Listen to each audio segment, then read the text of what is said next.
So guys আজকে কোনো রকম টিপস বা কোনো রকম ট্রিক্স নিয়ে কিন্তু আসেনি। আজকে আমি বলবো কিছু মোটিভেশন কথা যা একজন ইউটিউবারের ক্ষেত্রে ভীষণ ইম্পর্টেন্ট। সো গাইস ৩ টে জিনিস যদি আপনার মধ্যে থাকে তাহলে কিন্তু আপনি আপনার চ্যানেলকে গ্রো করতে পারবেন এবং আপনার চ্যানেলকে এগিয়ে নিয়ে যেতে পারবেন।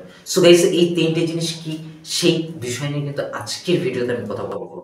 সো গাইস ৩ টে জিনিসের মধ্যে একটা হলো পেশেন্স। এটা কিন্তু ভীষণ বড় একটা কোয়ালিটি যেটা কিন্তু সবার মধ্যে থাকে না। অনেকে কি করে কয়েকদিন যাবত রেগুলার এবং একেক দিনে ৩-৪ টে ভিডিও আপলোড করে এবং তারপরে যখন ভিউজ আসে না তখন কিন্তু সে আস্তে আস্তে পেশেন্স হারিয়ে ফেলে এবং তারপরে আপলোড করতে ভুলে যায় বা আপলোড করে না। সো গাইস এই জিনিসটা আপনাকে করলে হবে না, আপনাকে পেশেন্স রাখতে হবে এবং কন্টিনিউ ভিউজ আসুক না আসুক আপনাকে কন্টিনিউ ভিডিও আপলোড করতে হবে এবং এই জিনিসটা মনে রাখতে হবে যে আপনাকে হাল ছাড়লে কিন্তু হবে না, আপনাকে পেশেন্স রাখতে হবে। প্রথম প্রথম কিন্তু সবার চ্যানেলে কিন্তু ভিউজ আসে না, তার কারণ সবাই প্রথম অবস্থায় কোনোরকম ভাবে পারফেকশন খুঁজে পায় না বা পারফেকশন থাকে না। সো গাইস এটা ছিল প্রথম যে কোয়ালিটি যেটা থাকা দরকার একজন ইউটিউবের ক্ষেত্রে। সো গাইস সেকেন্ড যে অপশন বা সেকেন্ড যে কোয়ালিটি যেটা একজন ইউটিউবের ক্ষেত্রে ভীষণ ইম্পর্টেন্ট এবং বড় বড় ইউটিউবার দের কাছে এই জিনিসটা পাওয়া যায় বা দেখা যায়, সেটা হলো কনসিস্টেন্সি অর্থাৎ রেগুলারিটি। এই রেগুলারিটি আপনাকে অবশ্যই মেনটেন করতে হবে। প্রতিদিন একটি হলেও আপনাকে ভিডিও আপলোড করতে হবে এবং প্রতিদিন নয়, আপনি যদি সপ্তাহে 2 থেকে 3টি বা 4টি যদি ভিডিও আপলোড করেন তবু আপনাকে কনসিস্টেন্স বলা যাবে বা রেগুলার বলা যাবে।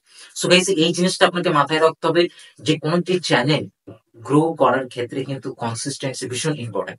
তাই আপনাকে হারিয়ে ফেললে হবে না বা আপনাকে ভিডিও আপলোড করতে বিরত থাকলে হবে না, আপনাকে রেগুলারিটি বজায় রাখতে হবে এবং কনসিস্টেন্সি বজায় রেখে আপনাকে কন্টিনিউ কন্টিনিউ ভিডিও আপলোড করতে হবে।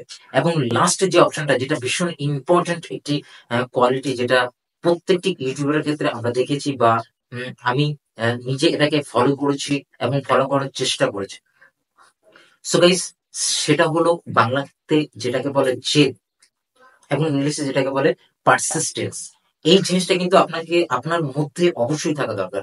অর্থাৎ আপনাকে এই জেদটা আপনাকে রাখতে হবে যে আপনাকে আপনাকে অবশ্যই সাবস্ক্রাইবার গেইন করতে হবে এবং ভিউজ গেইন করতে হবে এবং এবং সেই সাথে ওয়াচ টাইম।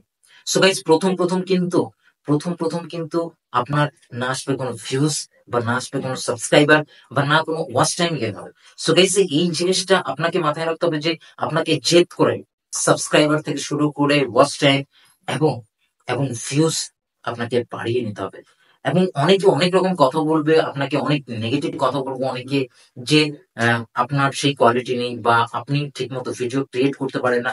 অনেক কথা কিন্তু আপনাকে শুনতে হবে, বাট আপনাকে একটাই জেদ রাখতে হবে যে আমি করে দেখাবো, আমি করে দেখাবো এবং আপনার আমার আমার চ্যানেলে 1000 সাবস্ক্রাইবার করবো এবং ওয়াচ টাইম কমপ্লিট করবো এবং অনেক অনেক ভিউজ নিয়ে আসবো। সো গাইস যে 3টে কোয়ালিটির কথা বললাম সেটা হলো রেগুলারিটি অর্থাৎ কনসিস্টেন্সি এবং পেশেন্স আর পারসিস্টেন্স অর্থাৎ ধৈর্য। সো গাইস এই 3টে জিনিস মাথায় রেখে যদি আপনি কাজ করেন কন্টিনিউ, অবশ্যই আপনার চ্যানেলে বা আপনি জীবনে সাকসেস হবেন। সো গাইস এটাই ছিল আজকের ভিডিও। তো ভিডিওটি যদি একটু ভালো লাগে বা মোটিভেশন কিছু কথা একটু ভালো লাগে তাহলে অবশ্যই লাইক করতে ভুলবেন না। আর চ্যানেলে যদি আপনি নতুন হয়ে থাকেন তাহলে অবশ্যই চ্যানেলটিকে সাবস্ক্রাইব করবেন, তার কারণ এই এই চ্যানেলে আপনি ইউটিউব রিলেটেড অনেক ট্রিক্স কিন্তু পেয়ে যাবেন।